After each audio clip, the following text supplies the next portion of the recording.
Welcome to episode 177 of the Half Point Per Podcast. I am your host, Evan Riggs. Solo podcast tonight. Those of you who have been every week listeners and watchers, you're aware Dalton is out of town. He's abandoned us for these first 2 weeks. One of those being the NFL season. He probably won't see much of week 2, but hey, we do what we can here. And you know what? We couldn't go a week leading up to week 1 without some kind of show. I mean, we've done all of the draft content. I know people out there are doing waiver wire content, and there is probably some value to that. You can identify some guys maybe really early in the process that you like, but I also feel like we've talked about a lot of those types of guys on this show. So today we're going to shift our focus. I say we, I'm so used to we. I am going to shift my focus to the Dynasty landscape today. We're talking Dynasty tradeaways and Dynasty trade fours, aka buy or sell, basically. Long story short, in Dynasty. And, you know, there are some obvious guys that you could put, especially on the sell list. Like, yeah, how helpful is it for me to tell you, Devontae Adams, sell that guy if you can, because it's just so team dependent. And a lot of these are going to be team dependent, but I'm not just going to blanketly tell you, hey, sell this vet because he's old. Because if you're a contender, that guy's probably a buy. Even the guys on my list, though, I will try to add a little bit of team context as well. Also, seeing as how it's just me tonight, it will be probably a much shorter show than usual, probably more of like a traditional fantasy football YouTube video length type of show, as opposed to the live streams and podcasts that we generally do. But so it goes. And where we're going to start, I think nobody will be surprised at my first buy, and that's Breece Hall. I mean, a guy that both Dalton and I had as a my guy in our show last week. I have him as a top 10 running back. So does Dalton for the season. Dynasty, I think the same. And, you look at Keep Trade Cut, which I don't love, but it is a good resource for what the people think of a certain player. Breece Hall is the RB14. And I just think that's a little crazy. I mean, you think back to a year ago, right? He was the RB3 on Keep Trade Cut, and he was well ahead at that time of where Ashton Jeanty is as the RB3 right now. So he was like up there. He would be up there with the Jahmyr Gibbs and the Bijan tier.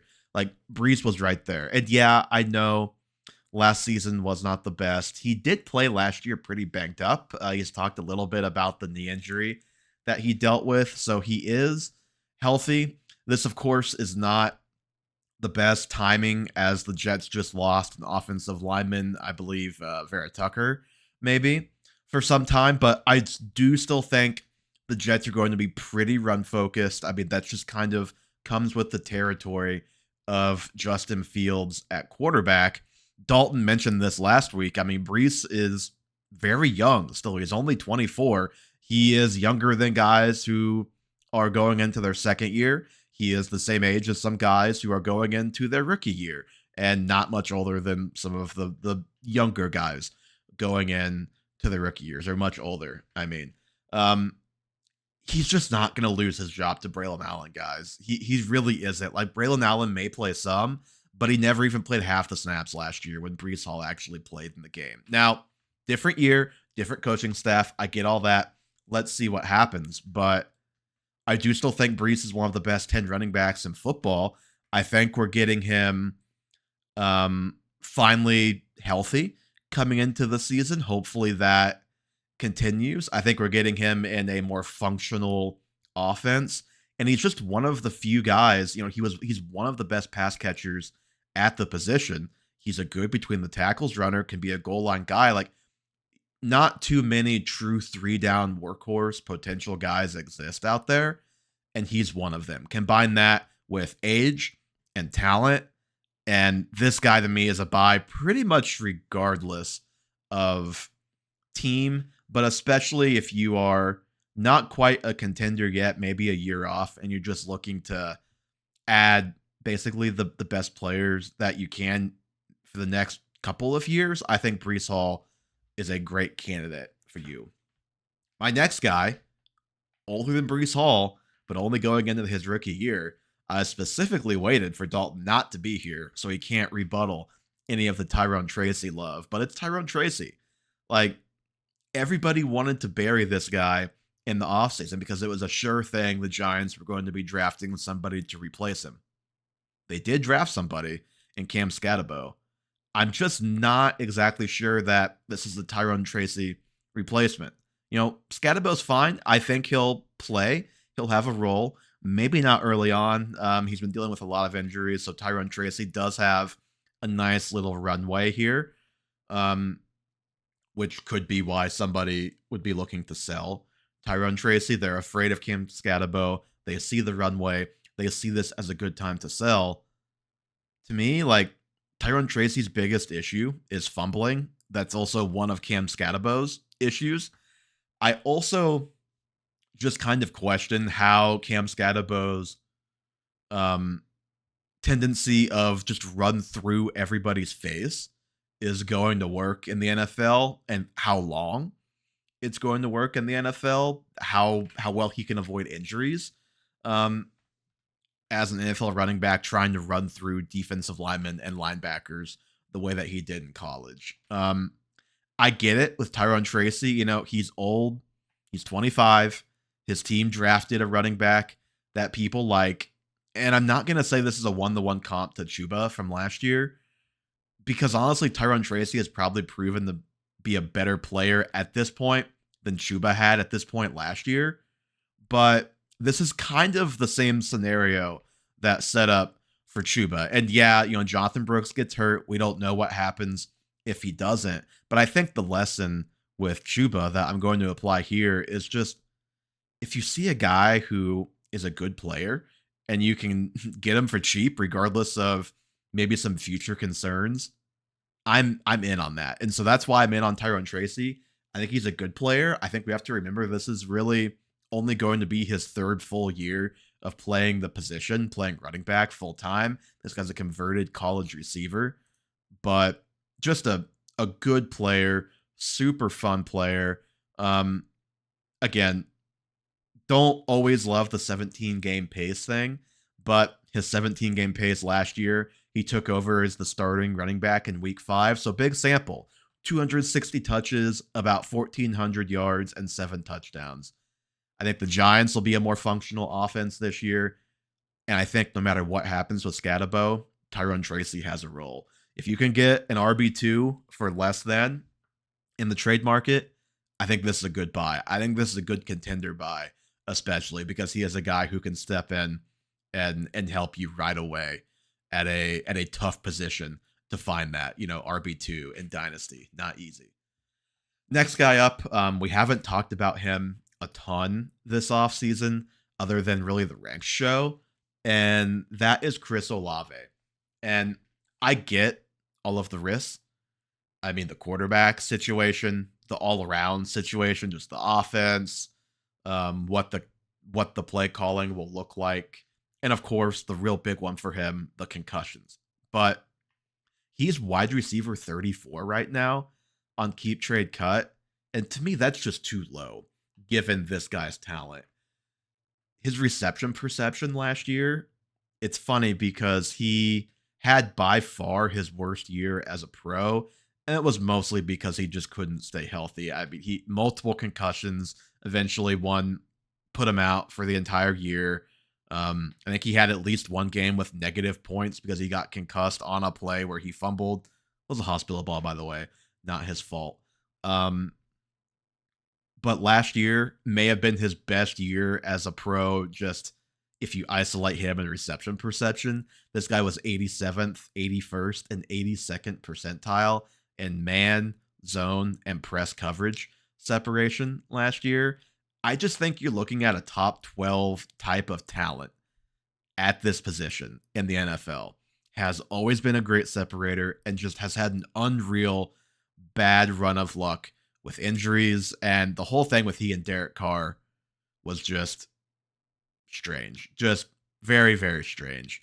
The one game he played with Spencer Rattler last year, 14 targets, like, and everybody was like, yes, can we get like for Chris Olave's sake, can we get Derek Carr out of there, Spencer Rattler in there? I mean, we'll see if Rattler's the long-term quarterback, but like the downgrade in quarterback, I'm not necessarily sure it's going to lead um, to worse things for Olave. It may be better because that chemistry was just so bad with Carr last season. And, we've complained a lot about him not getting enough layups in the past. He had a career high in slant routes run last season. And that, as opposed to the type of stuff that Rashid Shaheed is going to be doing, a lot more of the vertical stuff, which Olave can do. And the deep crossers especially, Olave can do. But Olave can do the more get open in a phone booth, short stuff that is very quarterback friendly. So I get the concussion thing. It's very scary. We have seen players like Devontae Adams and Brandon Cooks who had a lot in a short span earlier in their careers, and then they've just probably good luck, good fortune, but just haven't had any, knock on wood, for a while and have been pretty much totally fine. And if that happens, and then you combine that with just the team situation, like these things are not forever. He's 25. He's got 4 or 5 years probably of very, very good football in the tank. And like I said, I do think this is one of the most talented receivers, just from a pure talent perspective. And even if the situation maybe never gets completely right, if it's just like meh, which it was his first couple of years, I think this dude can pump out top 20 type of seasons because we've seen him do that on a per game basis. So Chris Olave, I think he's a buy. Probably not my favorite contender buy. I think maybe more of a rebuild, like just coming out of a rebuild, like trying to just accumulate assets. I would be willing to flip a first round pick that I've traded for a guy like Chris Olave.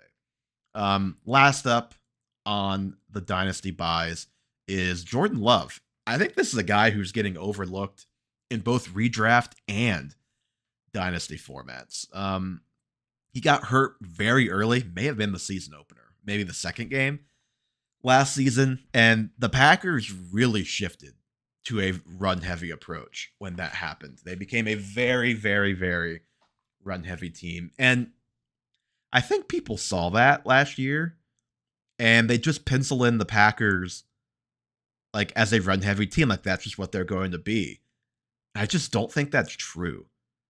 Last year they were 30th, so very close to the bottom in pass rate last year.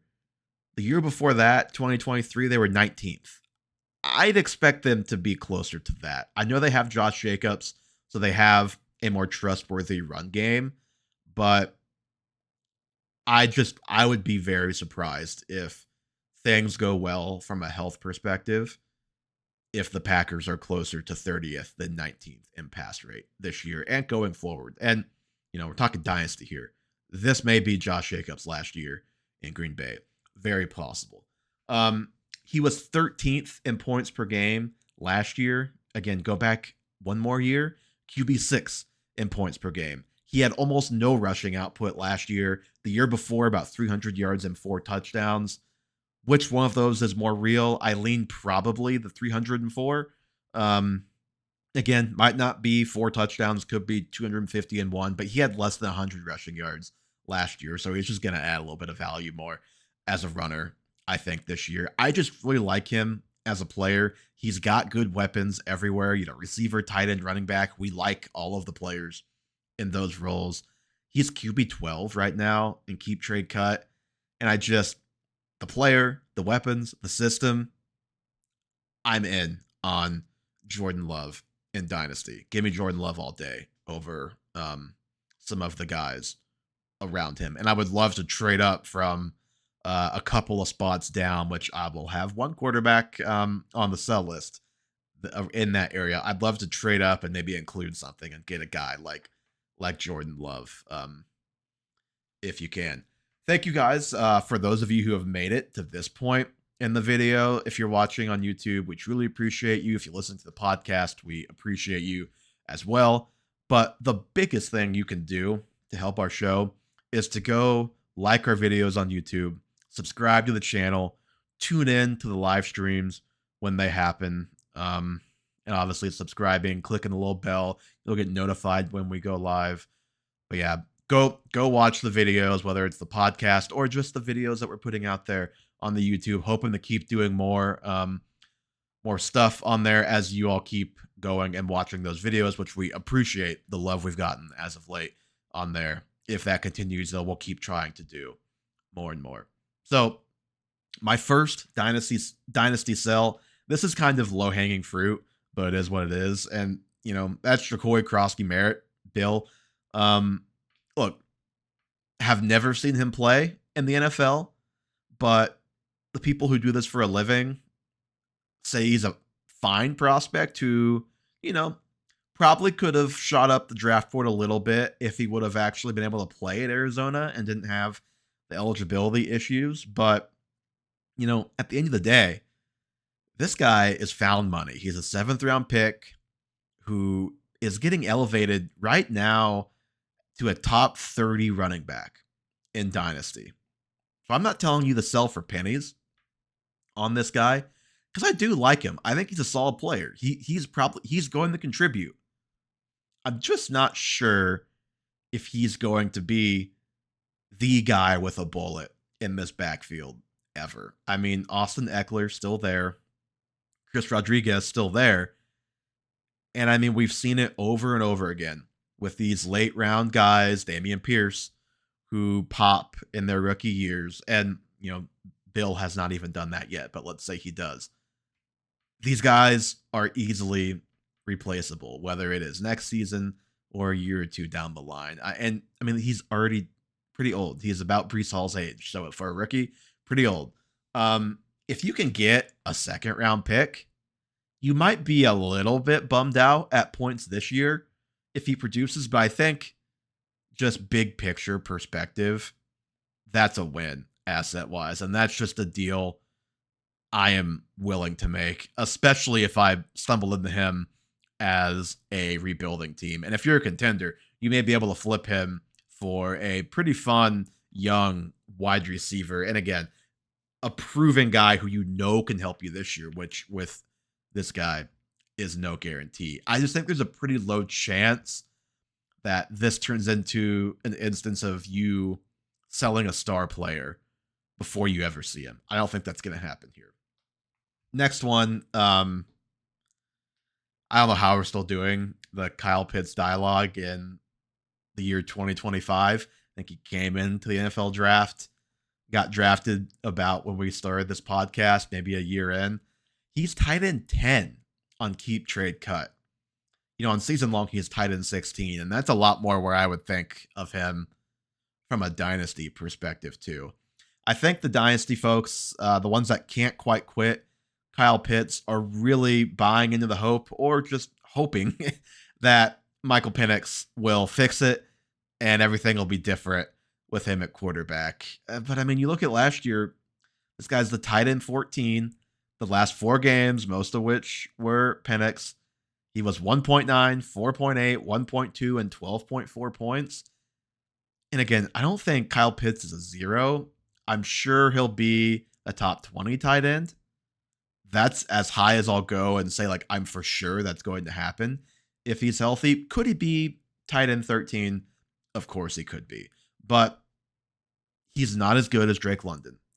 He's obviously not as good as Bijan Robinson.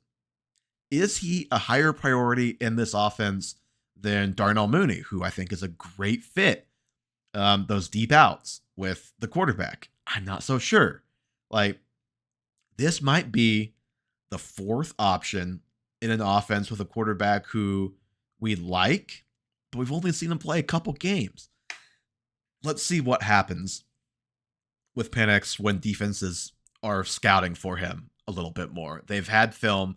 They've had time. let's kind of see how that goes. His ADP, Kyle Pitts, has moved up since the end of training camp, and nothing has happened. We haven't there's been really no steady drumbeat out of Atlanta. It's just the Kyle Pitts hype, and I think if you don't sell this year, and it is another bad season, I think the window is closed for selling him as a starting tight end value, because there's just no more excuses at that point. And we've just seen enough, I think, from him where, again, could he be a top 12 tight end? Maybe. But I know I can sell him at tight end 10, and I know I can find top 12 tight end seasons out there. Tight end, unless it's Brock Bowers or Trey McBride or George Kittle or previously Travis Kelce, those aren't really anchors of my dynasty team. Like, I don't want the tight end 10 to be an anchor of my dynasty team. I want to sell that guy, go look for the tight end 12, and get value elsewhere on my roster. Another guy who, this one might be a little spicy. I don't know. Kyler Murray is a pretty easy sell for me. Just a question for you all to think about. Is Kyler Murray still a starting quarterback in the NFL in 2027? Took a quick little look at the contract situation. The answer to that is probably more likely yes than no, but I don't think it is a set in stone yes.